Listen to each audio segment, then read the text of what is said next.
بسم الله الرحمن الرحيم. اليوم في مطبخ أم رحاب إن شاء الله سوف أقدم لكم طاجين الحلو، ولكن على طريقتي الخاصة، وطريقة يعني ممكن نقول عليها يعني جديدة، يعني بالتمر معمر بلا نواه كوكو. لهذه الطريقة يعني نحتاج إلى كمية من البرقوق أو العينة أو أو وعنا العنب المجفف أو الزبيب. ونحتاج يعني أنا هنا وضعت كمية تاع اللحم، يعني كل واحد يعني تحبي ديريها بلا لحم ديريها بلا لحم. يعني درت كمية تاع اللحم مع مغرب تاع زبدة، درت حبة تاع بصل يتقلاو. نضيف الآن يعني عود تاع قرفة تاعي، يعني كل سيدة يعني تعرف تحضر يعني بطبيعة الحال طاجين الحلو تاعها. أنا هنا ما نديرلاش ملون غذائي، أنا ندير له الكركب أو كركمة. والآن نقوم بتمريق هذا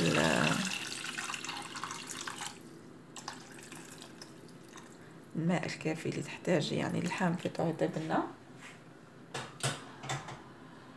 نقفلوا عليه يعني حتى من يطيب لنا اللحم، يعني نصف الطياب نضيفوا له كما قلت لكم، نضيفوا العينة او البرقوق او البغينو، ونضيفوا العنب المجفف، وعنا يعني كمية تاع تمر. يعني الآن بعد ما يعني خويت الحبة تاع التمر من العلفة تاعها، الآن نجيبوا كمية من نواه كوكو، يعني ما نضيفوا لها أي شيء، يعني نضيفوا لها فقط يعني كمية تاع بياض البيض باش نلموا هاد نواه كوكو تاعنا.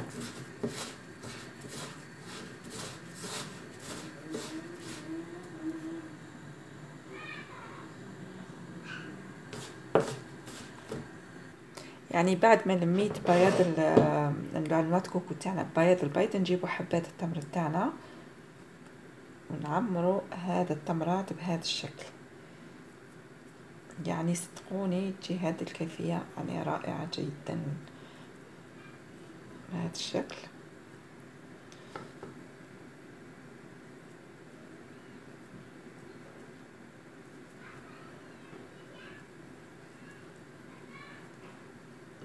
انا نكمل كاع اخواتي يعني هذا المعمره، ومن بعد نتلاقاو باش نشوفوا كيفاش نكملوا الوصفه مع بعض.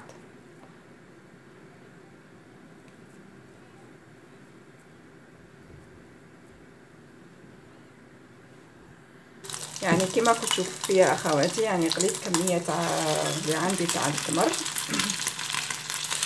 هذه العمليه يعني باش نتفاداو بالمات كوكو تاعنا يخرج لنا كما حنا نقولوا في المرقه تاع الحلو تاعنا. ندوروها يعني ما تاخذش يعني وقت كبير بهذا الشكل. الان يعني بعد ما قليت كاع الكميه تاعي، نجيبوا حبات التمر تاعنا نقلعوا له كاع هاد البيض اللي رمتناه فيه، ونمسحوه مليح بهذا الشكل حتى تصبح لنا الحبه بهذا الشكل. نعاودوا حبه مع بعض.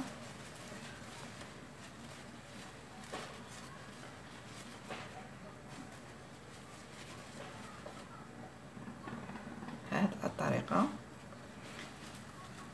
يعني الجلفه تاع البيض اللي قلينا بها راهي تطير كما حنا نقولوا لوحدها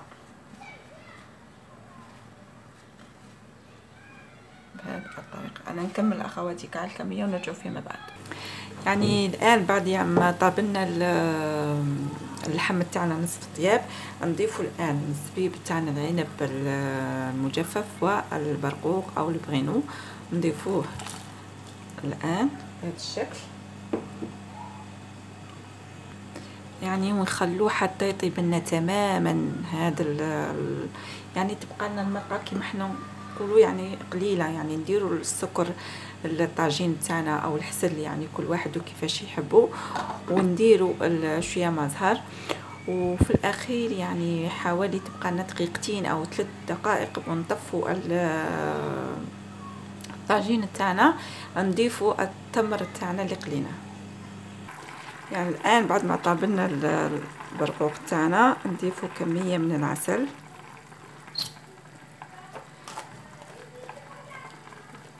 يعني السكر او عسل يعني اللي كان عندك حاضر موجود يعني ديريه. انا هنا درت مزيج بين في هذه المرحله يعني نضيفوا التمر تاعنا الطاجين، يعني خلوه حوالي دقيقتين او 3 لا اكثر. يعني وين نجو نديروا هذا الطبق يعني نختاروا الحبات اللي يكونوا شويه عاصيين او يابسين، ما نديروش هذاك الطريق. نديروا الان يعني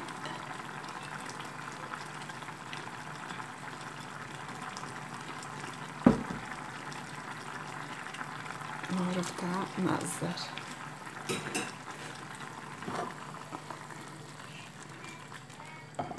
كما قلت لكم يعني خلوه دقيقتين 3 دقائق على الاكثر ونطفوا عليه.